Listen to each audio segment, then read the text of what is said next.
As Colonel Fry rallied the troops, a British musket ball from a Brown Bess found its mark. The 75 caliber ball entered the colonel's thigh, drove through his saddle, and struck his horse's back. We were aghast at the sight of our fallen commander, but he managed to dislodge himself from his horse, remove the shot from his horse's back, and remount the horse, and then continue to cheer the man on. Some even heard him admonish the British for their apparent poor aim and inability to deliver a killing blow to him. He says, having exhausted ammunition, we were all forced to retreat back across the Charlestown Neck to the safety of Somerville. He goes on, later, less than 1 month later, on July the 3rd, 1775, General George Washington traveled to Cambridge to form an army under the order of the Continental Congress. I, along with my comrades, were surprised to see Colonel Fry at the ceremony. We had heard that the wound that he suffered at Bunker Hill was now badly infected and was growing worse by the day. At this very moving ceremony, General Washington stepped forward and announced that his old friend, Colonel James Fry, wanted to be awarded the command of the 1st Regiment of the Army of the United Provinces of North America, later to be called the Continental Army. Now, 6 months have passed, and we have just heard last week of the passing of Colonel James Fry, who has succumbed to his wound. We are greatly saddened by our loss. He closes, as I write this story, we don't know the outcome of this war for our freedom. This was written in 1775, keep in mind. And maybe someday when our children and theirs seek heroes to follow, they will learn from this story of James Fry. To those of us who followed him into battle, he will always be a hero among us. James Fry, during the French and Indian War, served with Washington. He served with General Gage, who would later be his enemy here in Bunker Hill. And so a really incredible story of Colonel James Fry. Lived one hell of a life. All right. Colonel Samuel Johnson. He was the other old colonel on the field at Bunker Hill. He was 63. His epitaph reads, "Sacred to the memory of Colonel Samuel Johnson, who departed this life November the 12th, 1796, at 84. Heaven waits not the last moment, owns her friends on this side death, and points them out to men." Here on the top, also kind of cut off, hard to see, the motif on Samuel Johnson's tombstone is a weeping willow and an urn. So when you get into the later 1700s, you start getting this weeping willow motif. The weeping willow is a sign of mourning. It's a weeping willow. It's weeping, it's bent, it's down, sign of mourning. And the urn, which is really an ancient Roman motif of death, because you would cremate your relatives and you'd throw them in the urn and then you'd put them in your family shrine in your house. So that motif started becoming more and more prominent in the late 1700s. Colonel Samuel Johnson was born of Timothy Johnson and Catherine Sprague. He married Elizabeth Gage, and together they had 5 children. He was commander of the 4th Essex Militia, called Johnson's Regiment, and they were called up for the siege of Boston and Bunker Hill. His oldest son, Samuel, was also a 2nd lieutenant at the time. Colonel Samuel Johnson, apart from being an officer, was also really instrumental in really filling out the Minuteman companies of the Merrimack Valley. He was a great orator, and he attended a lot of the local town meetings, not just in Andover, but in towns all around, really trying to get people to join the Minuteman companies.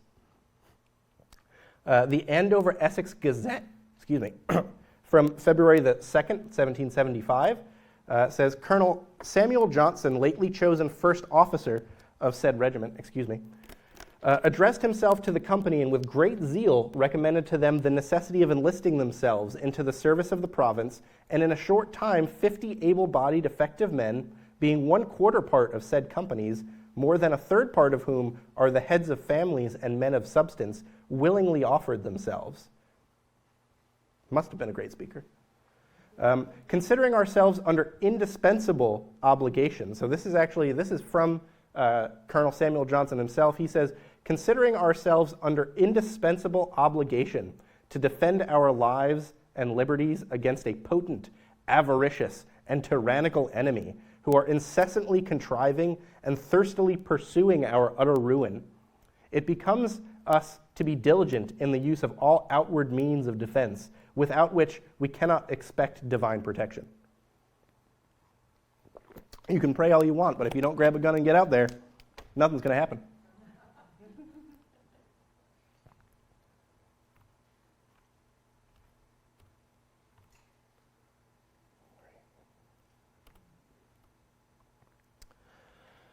Corporal John Johnson Jr. So another rather elderly man. John Johnson Jr. is the other person buried in our burying grounds who also succumbed to wounds due to fighting. He died July 1775. He is a cousin of Colonel Samuel Johnson, and his epitaph reads, "Sacred to the memory of Mr. John Johnson Jr., who departed this life July the 26th, 1775, and 63 years of age. He was born to John Johnson and Phoebe Robinson.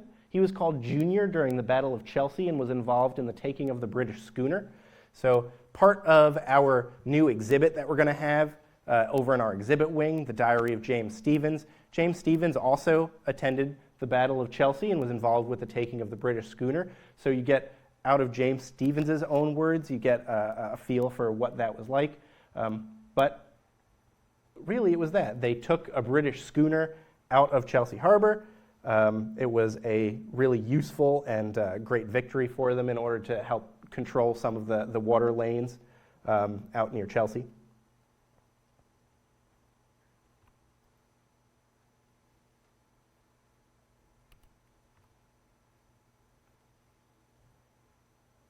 Moody Bridges. So Moody Bridges also, motif up here, we have the weeping willow and the urn. Moody Bridges was born in 1722. He died July 1801. He has one of my favorite epitaphs on a tombstone. He was a man eminently useful in his day. I would like to be called that. He lived beloved, revered, and died greatly lamented by all of his family and acquaintances. No need to lament me, but I would like to be eminently useful. He was born to James Bridges and Eleanor Moody. He is the first in his family with the name Moody, named after his mother's maiden name. He married Nama Fry and had at least 6 children, including another Moody, who would also become a colonel. He was an adjutant during the French and Indian War in Colonel Fry's regiment and was on the Crown Point expedition. As far as I know, an adjutant is is a senior officer that is responsible for your paperwork. It's like your bureaucratic officer, making sure that everything's running properly. Moody represented Andover during the first provincial congress at Salem in 1774 when he was 53, and was a member of the Committee of Inspection to make sure that the rules of the Continental Congress were being followed by the towns. So he was really making sure that everyone had the ammunition, the guns, the bayonets, all of the things that were requested by the Congress to make sure that everybody was up and ready to fight. He resided in the Bridges house, which once sat near the winery in town. I forget the name of the winery in town. Marble Ridge Winery. Bob Allegretto, I don't think he's here tonight, but Bob Allegretto, great guy, reenactor. He moved that house in I think 2000, 2001 to where it now sits over on Court Street behind the Stevens Center. I had the real pleasure to go take a look inside of Bob's house last week, and it's one of the finer examples of a preserved house from going back to the 1690s. The interior portion of the house was built in the 1690s, and you can tell just by walking around it. It's crazy. It's a piece of history, without a doubt.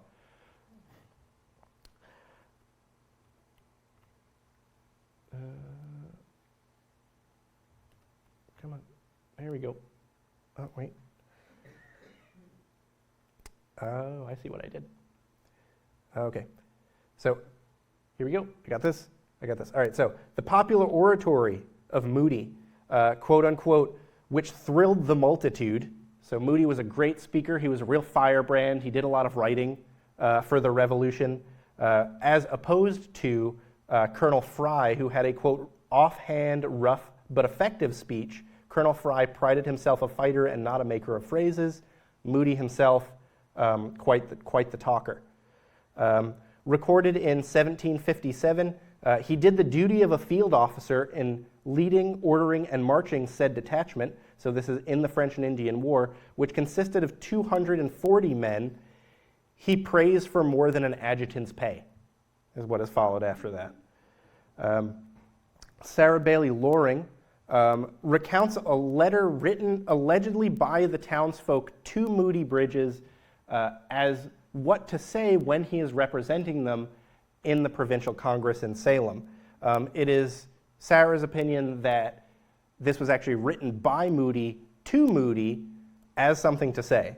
So maybe Moody Bridges says to Mr. Moody Bridges, representative for the town of Andover, Sir, we cannot but be possessed with thoughts pregnant with the deepest sorrow, when on every side we behold the most bold innovations made up of our civil rights.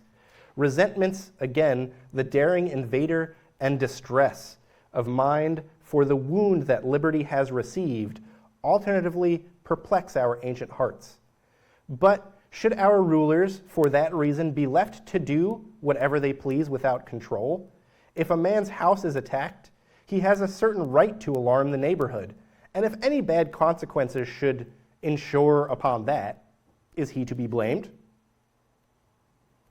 For those who didn't really follow that, if your house is attacked and you do something about it, and you tell your neighbors, hey, my house was attacked by the king, and then you and all of your neighbors go and attack the local British group, is it really your problem? Is it really your fault? Are you to blame because your house was attacked first? All right, here we go. General Nathan Lovejoy. So, General Nathan Lovejoy, he was born April 1744. He died July 1812. I don't have a much clearer photo from this, but he also has a willow and an urn motif up here. He was born of Captain Nathaniel Lovejoy and Elizabeth Swan. He married two women who were named Elizabeth. Firstly, Elizabeth Foster and Elizabeth Brandon. He had 6 children. All of his boys were named Nathaniel, and all of his girls were named Elizabeth. It makes looking him up really difficult. I do know that he graduated Harvard in 1766, that this is the Nathaniel Lovejoy that graduated Harvard. During the Lexington Alarm, he was active during the Lexington Alarm, probably as a captain, but then would later be promoted to general in the Continental Army. But this was really hard for me to find because, as stated, his father was also Captain Nathaniel Lovejoy. So when you're trying to look at who was who during the Revolution, it's really confusing. His company, though, did include John Fry, who was the son of Colonel Fry. So he had to, take care of some important townsfolk. His father was an ensign during the French and Indian War. So his father, Captain Nathaniel Lovejoy, was an ensign during the French and Indian War. Toward the end of that, he would be promoted to captain. And his father was actually served under James Fry, Colonel James Fry, who at the time was a lieutenant colonel, with his father, Colonel Joseph Fry, also in attendance. What's an ensign? It is a lower sort of like petty officer. What exactly is their responsibility? I'm not sure.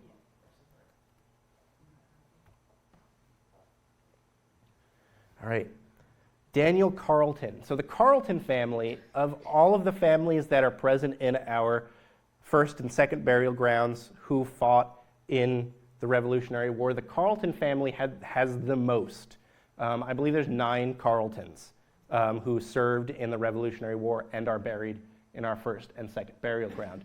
He was born May 22nd, 1760. He died May 23rd, 1807, almost on his birthday.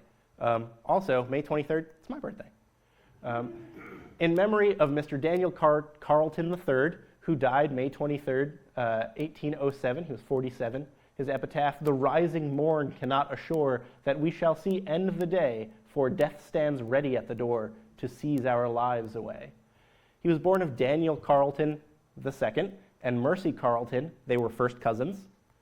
He married Mary Kimball in 1778, and they had 11 children. He was only 15 years old during the Lexington Alarm. So this Daniel Carleton and another Carleton we're going to get to in a second were both 15 years old at the Lexington Alarm, the youngest people who were serving, who are buried here. He appears beside Michael Carleton in the payroll under Captain John Adams in Colonel Samuel Johnson's regiment, specifically to reinforce the Northern Army. So when they were dispatched to reinforce the Northern Army, Daniel here appears in the payroll.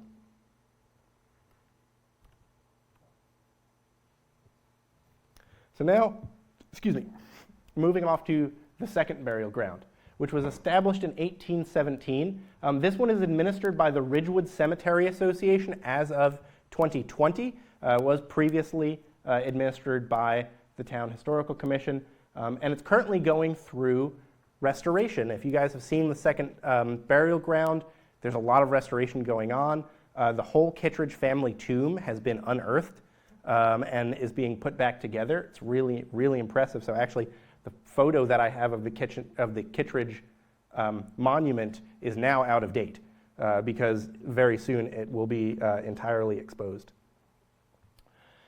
The second burial ground was also the site of the Franklin Academy from 1799 to 1852. And I just wanted to mention this because from 1799 to 1817, the Franklin Academy stood there alone on that bit of land near the second, really in the second burial ground. Come 1817, when they started laying out graves, there is a story from Claude Fuisse, who wrote a book of a lot of very dubious historical stories here about town. Claude Fuisse was actually the principal of Phillips Andover Academy for a while, but he wrote this book. He recounts a story that the students of the Franklin Academy would play amongst the graves as they were being laid out as recess. You know, you didn't have playgrounds back then. You're let out. You have a field next to you. In this field happens to be graves. This is where you play.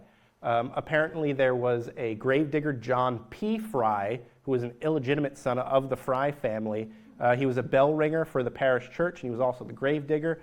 And along with that apocryphal story, apparently he also would occasionally show the kids who he was interring on any given day. So in the second burial ground, we have Michael Carleton Jr. So his other Carleton. He was the other 15-year-old Carleton boy. He was the second cousin to Daniel through Ezekiel, which was his grandfather's his grandfather's brother, Daniel IV. Through Ezekiel, his grandfather's brother was Daniel IV. He was born of Michael Sr. and Elizabeth Adams. He married Hannah Holt, and they appear to have only had one son, Joseph. He appears in the same payroll as Daniel Carleton. It's difficult to trace him around, certainly, and this is unfortunately all I really have about him. I'd really like to know more about these really young Carletons. What were they doing at 15? Because in a lot of the muster rolls, it explicitly tells you, say, who was a musician, who was a drummer, right? And normally the drummers and the musicians were your youngest people. In this case, they're not marked in that payroll as musicians. There is another drummer marked in that same payroll. What were they doing? I'm not entirely sure. I intend to find out at some point. Captain John Fry. So born 1758, died January 11th, 1832, also has this nice weeping willow and urn motif. He is, as far as I can tell, the once-removed nephew of Colonel James Fry. He is the son of Timothy Fry and Elizabeth Hulton. He married Betsy Noyes of Andover in 1781. They had two children, John, who was born in 1782, and Betty, who was born in 1784. He was 17 years old during the Lexington Alarm, old enough to fight, and indeed he did. He served 2 years in the Revolutionary. Sorry, I just want to make sure I'm on my right page here. There we go. Yep. Did I miss any notes? I didn't miss any notes. Okay, still here. Yes. Served 2 years in the Revolutionary War as a private in the battles of Trenton and Princeton and Saratoga. Trenton and Princeton, of course, being in my native state of New Jersey. He made it all the way back down there. There are a lot of John Frys in the enrollment lists. Through some cross-referencing, he appears to be a part of Captain John Abbott's company, which was a reinforcement brigade to Cambridge on December the 9th, 1775. Otherwise, one of the harder people that I've actually had to track down for this, trying to figure out exactly where he was, because when I say multiple John Frys exist, I'm saying more than a handful of John Frys exist, even just on the muster rolls. So hard to find, but I'm rather certain that he was the John Fry who was a part of Captain John Abbott's company.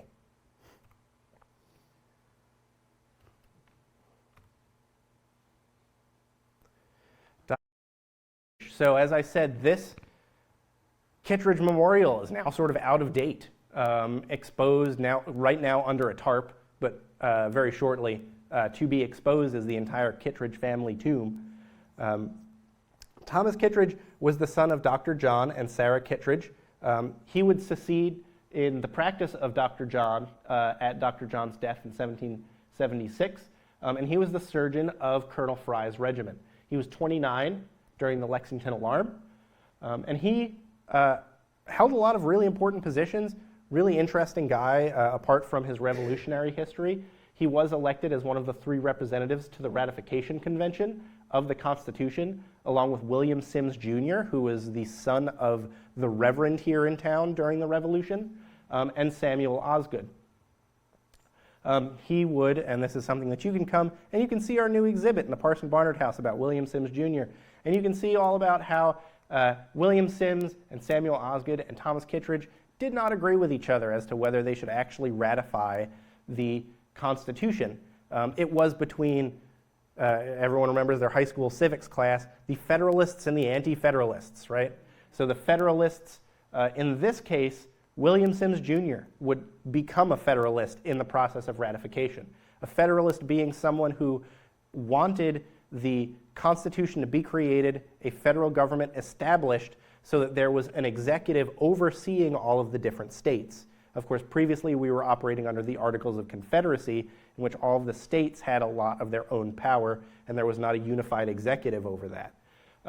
Samuel Osgood and Dr. Kittredge here were anti-federalists. They didn't want a powerful, unified executive over all of the states. They thought that perhaps the executive could become too powerful at some point.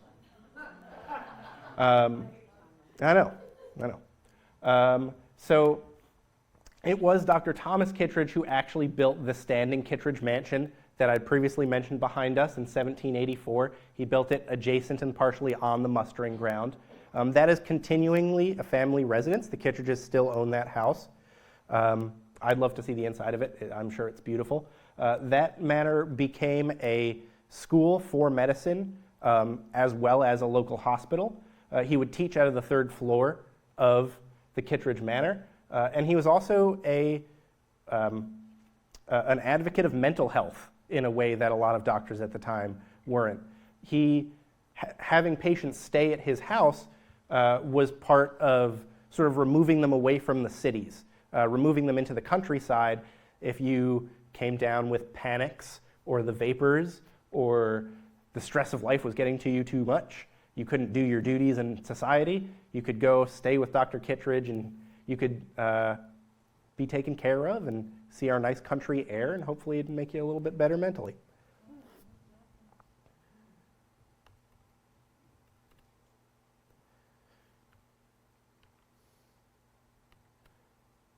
A side note, his son, Dr. Thomas Kittredge's son, would also succeed his medical practice, and in the 1800s would be the first person in the town to add plumbing to their home. So the Kittredge Manor behind us, first place that you could take a bath in town. Toilet was still outside, but you could take a bath or a shower. Written about Dr. Kittredge, he says, he had more natural skill than any other man in the country. A dignified and commanding gentleman, he enjoyed unusual facilities for aiding the sick and wounded, not only through his own wealth, which allowed him to procure many delicacies, but through the services of his brother-in-law, Major Samuel Osgood, who was in charge of the Department of Supplies. I'm going to talk a little bit about Samuel Osgood in just a moment, really.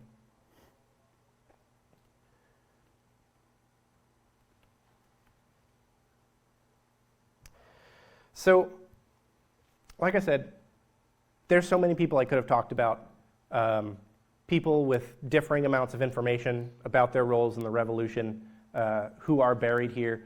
But there are a lot of notable people here in town who were really important to the Revolution, who were born here, who for some reason aren't buried here.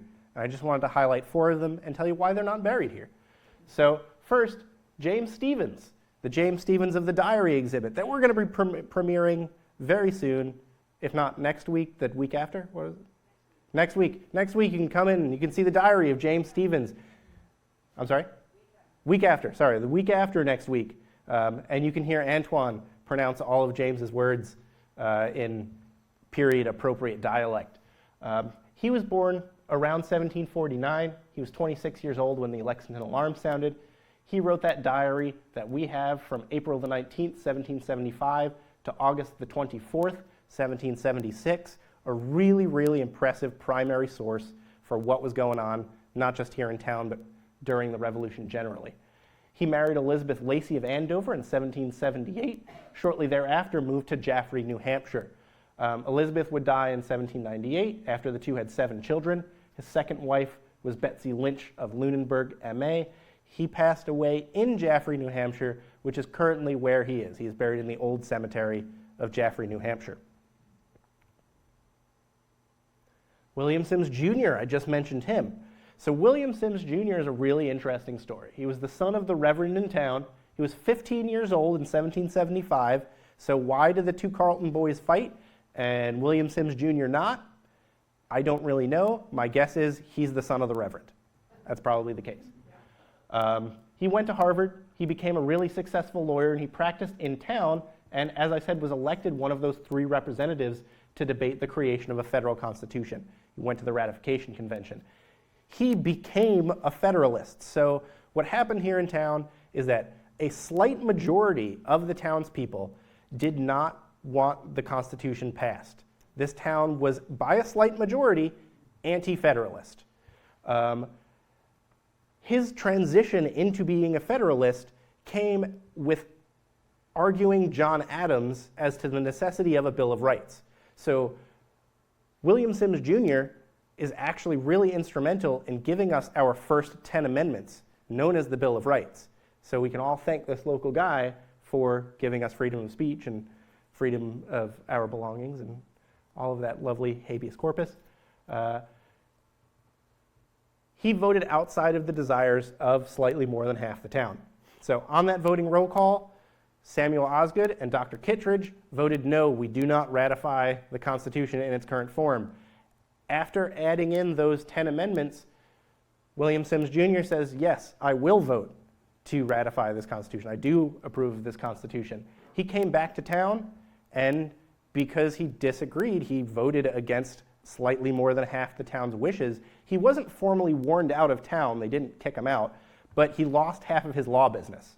The half of people who didn't really want him to be a lawyer for them anymore. So he lost half of his business, became financially unfeasible for him to stay here, and so he moved to Portland, Maine, and there became a really well-respected lawyer in town. His memorial is actually written out of Portland, Maine. It's a really lovely memorial. He died 6 months before his father and is buried in Portland, Maine in the Eastern Cemetery. There was a town story asking why William Sims Jr. never showed up to his father's memorial service. Did he hate the town that much? Did the town hate him that much? No, it's because he died first.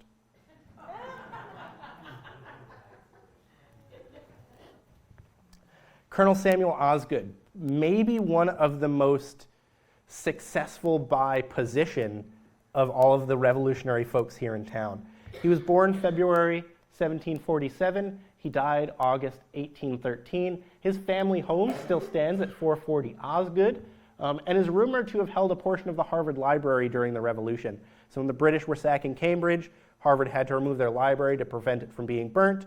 Rumor is that at least a portion of that library wound up at 440 Osgood. He married twice, Martha Brandon and Maria Bound Franklin, and they had 6 children altogether. He was appointed the 4th Postmaster General, which was the first Postmaster General under the new Constitution by George Washington. He served in a lot of official capacities, some of those being that he was in the Massachusetts and New York state legislature, as well as being the first president of the City Bank of New York, which is now called Citibank. He was named by the Provincial Congress to the Massachusetts Board of War until the government was reorganized, and he is buried in Greenwood Cemetery in New York.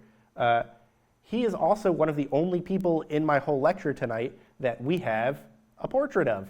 This portrait is hanging in the U.S. Capitol and has been since Lincoln's been president. Do you have a question?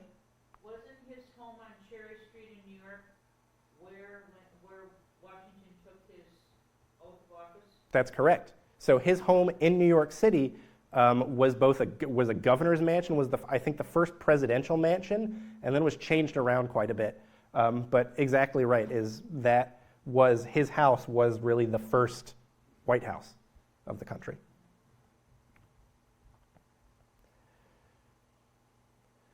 And last but certainly not least, Salem-Poor. Salem-Poor was at the Battle of Bunker Hill, and he shot Lieutenant Colonel Abercrombie, a British officer, with a crack shot to cover the retreat, while Abercrombie sprang upon the redoubt, and claimed victory.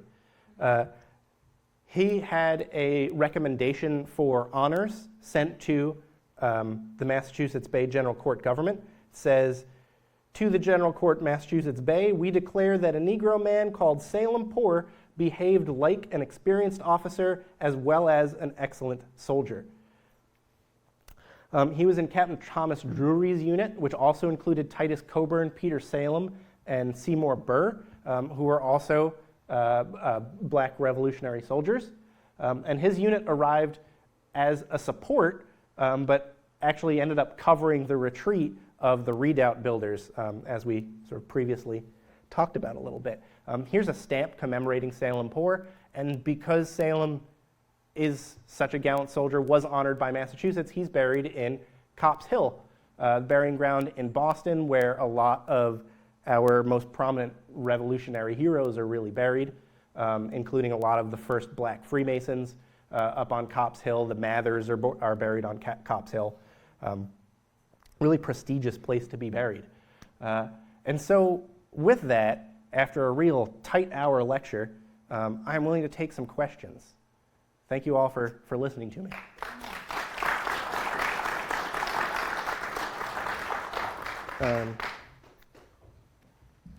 If anybody would like a question, please speak directly into the microphone,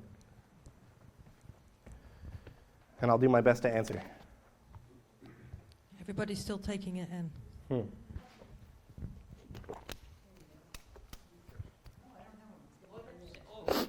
Hi, I wondered, the Fry House on Mill Road, which Fry is that? How far into the How far into the Fries is that?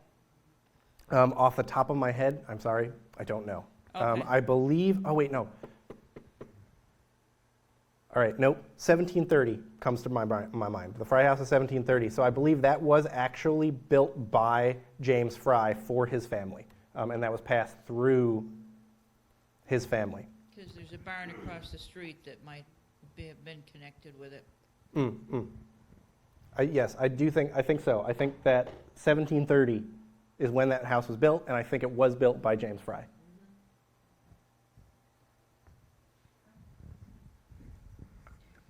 Do you know anything about the Farnham homes that are on Boston Hill Farm? Off the top of my head, no, but I can tell you that part of, let me see, there were definitely some Farnhams. There are some Farnhams in there's a single Farnham. We have a single Farnham in the first, Captain Benjamin Farnham. He was a captain and lieutenant. He was 19 in 1775. He is the only Farnham I have here in my list, but about their homes, I'm sorry, I don't know very much about. Tell me about the medallions that were in the graveyard. Oh, sure. So very recently, I had the really wonderful experience of going out with our local Veterans Association, walking around the graveyards, and the list that I really came up with that I showed you earlier. I'd love to be able to jump back over to it. Can I do so relatively quickly? I put these lists together really for the benefit of the Veterans Association originally, to make sure that in the midst of putting all of these medallions, that we were making sure that we got everybody that we knew about, that we switched out flags appropriately. These medallions are the medallions that the Veterans Association uses to recognize that they were Revolutionary War soldiers.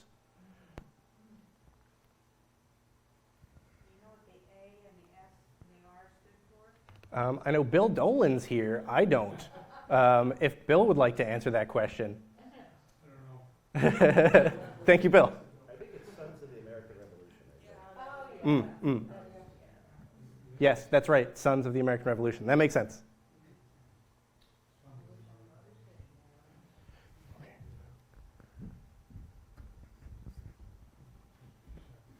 Good history is done by community. I was curious. I was very surprised to see how many of these folks attended Harvard University in the 1700s. Oh, certainly. Was there a relationship between the town, or was it somewhat just coincidental? It's just where you go. It was here since the 1600s. It's the college of note. If you wanted to go to college and you wanted to be much of anything, you probably went to Harvard.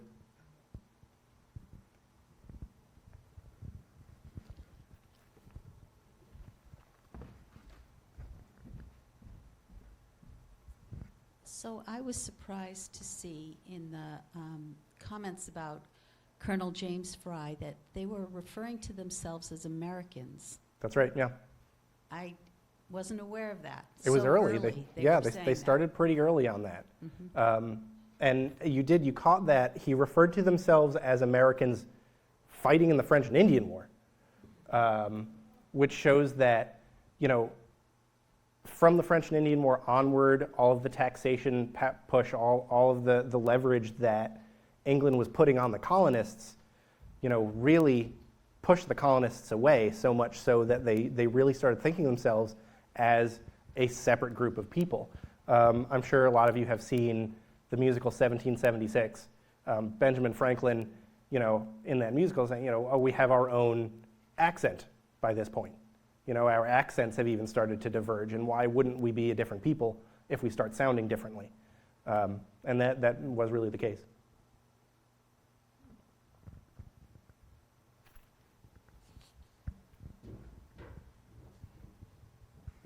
Generally, could you describe the resources, the sources that are here at the Historical Society that one could review? Absolutely. So there's a bunch. We have a full archive upstairs, apart from family genealogies. We have a good deal of primary sources, and if we don't have the primary source available for you to hold, chances are that it is within the big family genealogy books that we have in there in some form, printed, hand scrawled out as a copy. The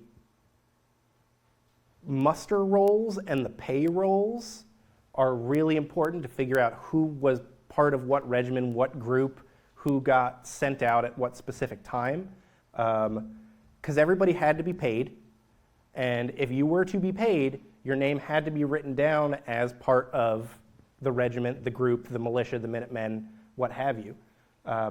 So those muster rolls are, at the most basic, a great place to start. And that was actually through the muster rolls and the pay rolls that I differentiated, not the Carltons, excuse me. I differentiated one of the Johns? One of the Johns. So apart from those, muster rolls, pay rolls, there's memorials, contemporaneous memorials of soldiers. There are different histories. So, Sarah Bailey Loring, obviously she did a lot of work, but then Abiel Abbott, that she based that a lot off of Abiel Abbott's town history. There's a bunch. There's a bunch. And you're welcome to come up into our archive and take a look at them. Some of the stuff that we don't have upstairs that I did wish that I had a bit more time to look at is the Essex Herald newspaper, which ran from 1750s to sort of just after the Revolution. Really useful. Alex Kane utilizes the Essex Herald quite a bit.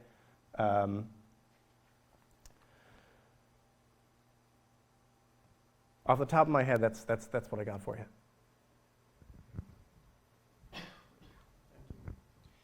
You had mentioned a number of documents, A Hero Among Us, and you had also mentioned the James Stevens Diary. That's right. Have they been digitized? Can we find them on the internet?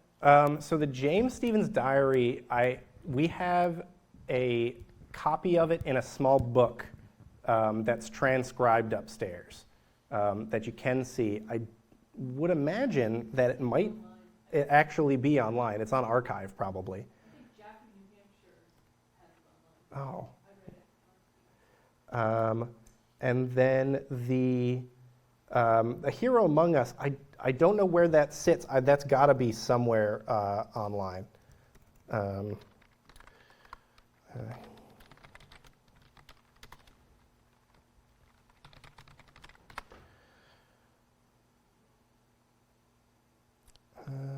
see.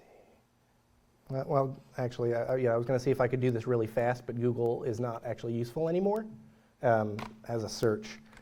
I know that at least a lot of so Sarah Bailey Loring's history book, as well as Claude Fuis's history book, is available on archive.org. You can download the whole PDF. That is a great question. Let me take down, after we're done here, let me take down a name and an email, and I'll take a look, and I can email you the sources if I can find them online.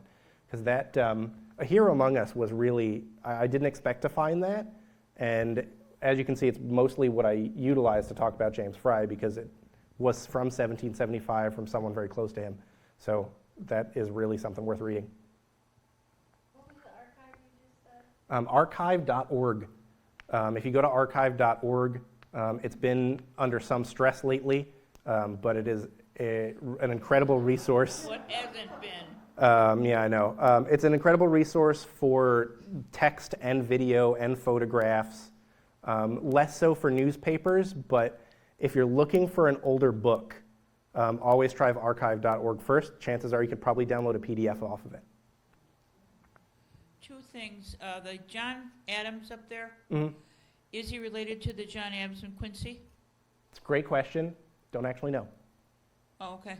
And then wasn't Samuel Osgood also the first president, close to his death, the first president of the Bank of New York, which now became Citibank. Citibank. That's right, yeah. Yeah, thank you. Yep. One other thing that I'm curious about, and I want you to work on it. Oh, yeah. I think Colonel Fry took a Negro servant with him. That's right. So I didn't actually mention that, but that is the case. Colonel Fry did own multiple slaves.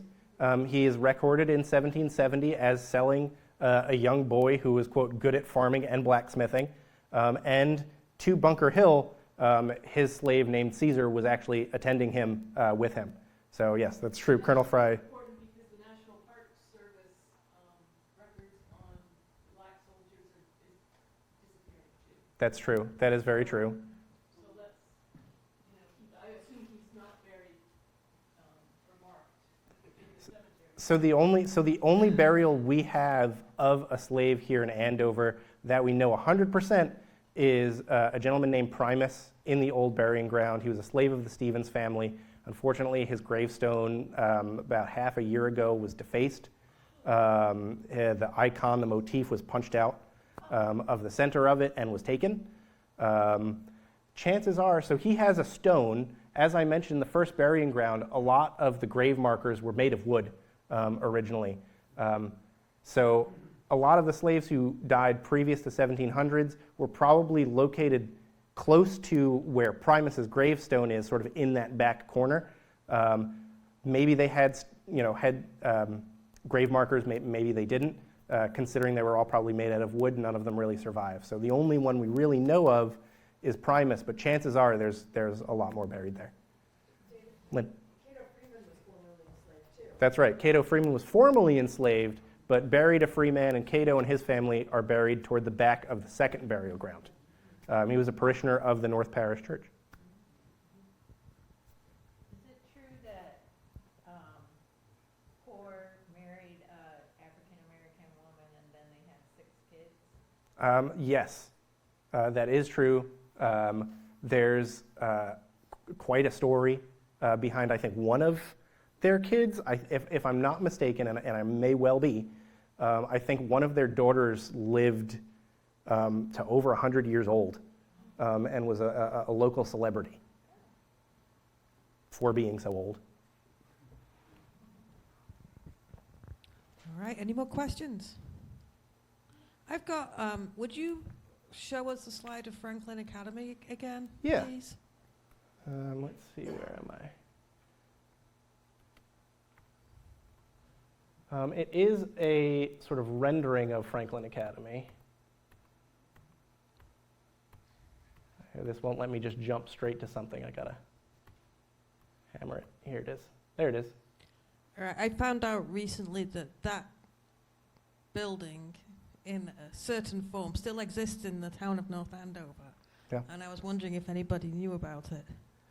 It's true. So this building was our schoolhouse, our academy, back on Academy Road. So Academy Road is named after the Franklin Academy. This was also the country's first co-educational schoolhouse. It's a bit of a misnomer, though, co-educational. They had 2 rooms, so they were still segregated, but it was one roof. Under one roof, you still educated boys and girls. It was the first in the country to do that. Eventually, that building would be moved to behind the Parson Barnard House. There was a fire in, I think, 1905 that destroyed most of the structure. But after that fire, as Joanna was saying, some of the beams and timbers in that house were used to construct a VFW hall somewhere in town. Yeah, VFW right on Chickering Road. Mm-hmm. Yeah. Yeah. Really cool. That's still here today. Yes. Was Annie L. Sargent ever the principal of that school? Because she was the principal of Franklin. Yes. There is a long list of principals. Unfortunately, most of my research around the Franklin Academy has mostly surrounded Simeon Putnam, mostly because he's mentioned as a resident of the Parson Barnard House. And during my second grade field trips, I portray Simeon Putnam to second graders when we do a one-room schoolhouse program. That being said, I do want to dig farther into the Franklin Academy and all of their teachers and not just focus on Simeon Putnam, but since he's who we have the most information for, it's easiest for me to do currently. But I can get back to you on that one. You probably couldn't do any L. Sargent. Yeah, might be looked down on them a little bit. Well, thank you Great. so Any much. more questions?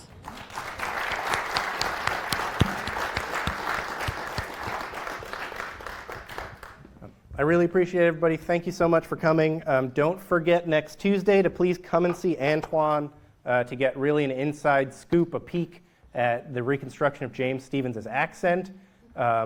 If you want a more in-depth history of the Revolution itself and the Merrimack Valley, come to Michael Lane's presentation. Come to Scott Dianis' Jonathan Lane's presentation, Scott Dianis' presentation. We have a lot of great programming here at the Historical Society, which we hope you'll join us for. Thank you again. I just want to say one more thing. Sorry, I'm so sorry, David. That's okay. Scott Dianis is here today. So David was talking about the Sarah Loring Bailey book from late 1890s, I believe. She lived on Academy Road with her family. That book is one of the most important books that we rely on for accurate historical reporting because it does have a lot of the Revolutionary War in it. She's a good writer. It's great reading. But it's very old school. It's from 125 years ago. Scott Dianis, who's here tonight, has actually reproduced this book in today's language, which is awesome. Mm-hmm. He's going to be talking about the history of the Andovers and the Revolutionary War on the 29th of April. So hopefully you can come and make it to that. But thank you so much, everybody. Have a good night.